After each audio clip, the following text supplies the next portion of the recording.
Bienvenue à Français 10 minutes.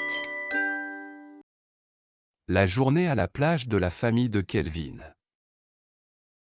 La famille de Kelvin attendait avec impatience leur journée à la plage depuis des semaines. La chaleur estivale avait été implacable, et ils étaient tous excités de quitter la ville étouffante pour profiter de la brise rafraîchissante de l'océan. Kelvin, ses parents et sa petite sœur, Emily, préparèrent leur sac la veille, s'assurant d'avoir tout ce dont ils avaient besoin pour une journée amusante. Tôt le matin suivant, ils chargèrent la voiture avec des serviettes de plage, des parasols, de la crème solaire et une glacière remplie de sandwichs, de fruits et de boissons. Le trajet jusqu'à la plage était rempli de rires et d'anticipations joyeuses. La route pittoresque les emmena à travers des champs verdoyants et des petits villages charmants. Ajoutant à leur excitation, à leur arrivée à la plage, le bruit des vagues déferlantes et l'air salé de la mer les accueillirent. Kelvin et Emily ne pouvaient pas attendre pour tremper leurs orteils dans l'eau. Ils étendirent rapidement leurs serviettes sur le sable chaud et installèrent les parasols pour une ombre bien nécessaire. Les parents de Kelvin leur rappelèrent de mettre de la crème solaire avant d'aller dans l'eau. « Nous ne voulons pas de coups de soleil pour gâcher notre journée, dit sa maman en souriant. Une fois protégés du soleil, Kelvin et Emily coururent vers le rivage. L'eau fraîche était incroyable sous leurs pieds, et ils riaient alors que les vagues leur léchaient doucement les jambes.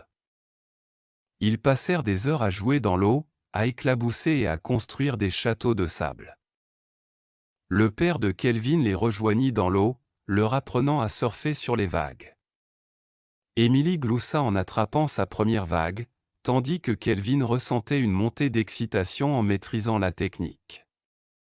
Leur maman capturait ces moments joyeux avec son appareil photo, s'assurant qu'ils aient plein de souvenirs à revivre. Après une matinée pleine de plaisir, ils firent une pause pour déjeuner.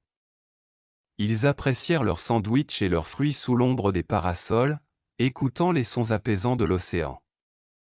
Kelvin et Emily partagèrent des histoires et des blagues, faisant rire leurs parents. L'après-midi, ils décidèrent de se promener le long de la plage. Ils ramassèrent des coquillages et s'émerveillèrent des petits crabes qui couraient sur le sable. Kelvin trouva une coquille particulièrement belle et la donna à Emily en souvenir. Elle rayonna de gratitude et serra son frère fort dans ses bras, alors que le soleil commençait à se coucher, peignant le ciel de teintes roses et oranges. Ils savaient qu'il était temps de ranger et de rentrer chez eux. Ils rassemblèrent leurs affaires à contre-séhur, savourant les derniers moments de leur journée parfaite à la plage. Sur le chemin du retour, ils se remémorèrent leurs aventures et firent des plans pour leur prochaine sortie à la plage. Kelvin ressentit un sentiment de satisfaction, sachant que des journées comme celle-ci rendaient l'été vraiment spécial. Madame Clovet apprend la photographie avec un smartphone. Madame Clovet était une femme âgée gentille et curieuse qui aimait la nature et la beauté du monde qui l'entourait. Elle aimait s'occuper de son jardin, nourrir les oiseaux et faire de longues promenades dans le parc. Cependant, il y avait une chose qui l'intriguait toujours mais qui lui semblait hors de portée, la technologie. Ses petits-enfants lui rendaient souvent visite et partageaient des histoires sur leurs derniers gadgets et applications. Un jour, sa petite fille Emily lui montra de belles photos qu'elle avait prises avec son smartphone. Madame Clovet fut étonnée par la qualité et le détail des images. Elle s'émerveilla de la façon dont un petit appareil pouvait capturer des images aussi époustouflantes. « Emily, peux-tu m'apprendre à prendre des photos avec un smartphone ?» demanda Madame Clovet avec un réel intérêt. « Bien sûr, mamie », répondit Emily avec enthousiasme.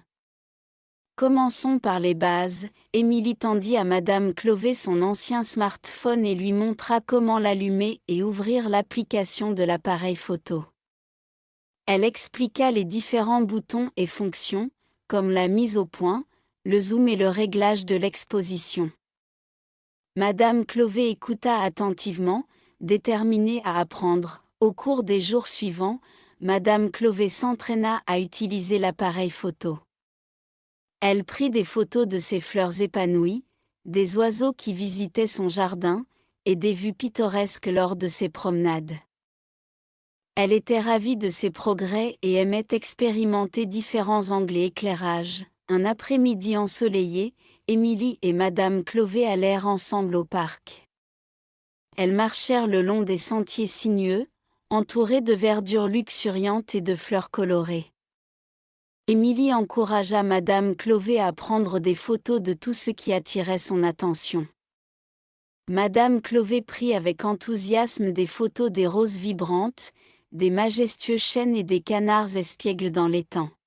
« Mamie, tu te débrouilles très bien », la félicita Émilie. « Tes photos sont magnifiques.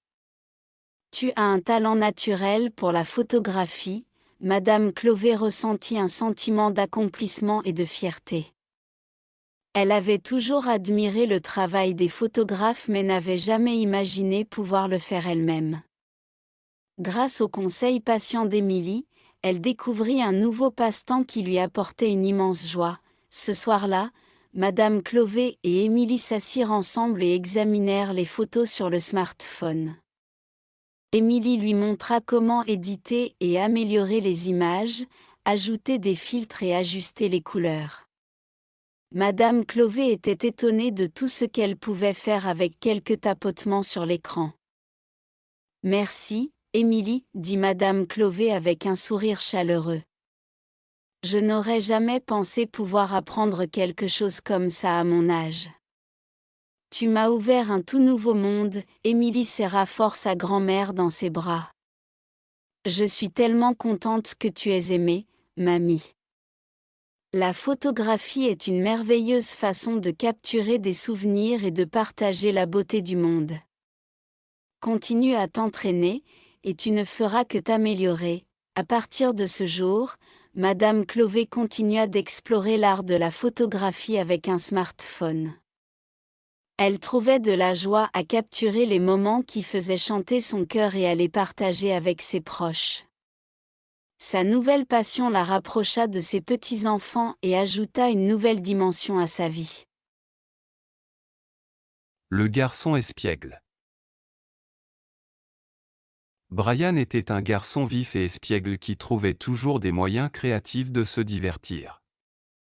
Il aimait faire des farces à sa famille et à ses amis, les laissant souvent soit en éclats de rire, soit légèrement agacés. La nature enjouée de Brian le rendait populaire parmi ses pairs, mais cela signifiait aussi que les gens étaient toujours sur leur garde autour de lui, anticipant sa prochaine farce. Un après-midi ensoleillé, Brian décida que c'était le jour parfait pour réaliser une nouvelle farce. Il avait récemment appris le truc classique du seau d'eau et était impatient de l'essayer. Il remplit soigneusement un seau d'eau et le plaça précautionneusement sur le dessus de la porte de la cuisine. Légèrement ouverte. Il savait que sa grande sœur, Émilie, serait la prochaine personne à franchir cette porte. Brian se cacha dans un coin, étouffant ses rires en attendant Émilie. Bientôt, il entendit ses pas approcher. Lorsqu'elle poussa la porte, le seau bascula et l'eau éclaboussa partout sur elle. Émilie poussa un cri de surprise, et son visage se transforma rapidement en colère. « Brian ! Espèce de petit coquin !» s'exclama Émilie, frustrée en essorant ses cheveux et ses vêtements mouillés. « Ce n'est pas drôle du tout. Maintenant, je dois me changer et me sécher. » Brian ressentit une pointe de culpabilité en voyant sa sœur si contrariée. « Je suis désolé, Émilie. Je ne voulais pas te mettre en colère, dit-il sincèrement. » Émilie soupira. « Brian, parfois tes farces sont amusantes, mais tu dois savoir quand arrêter.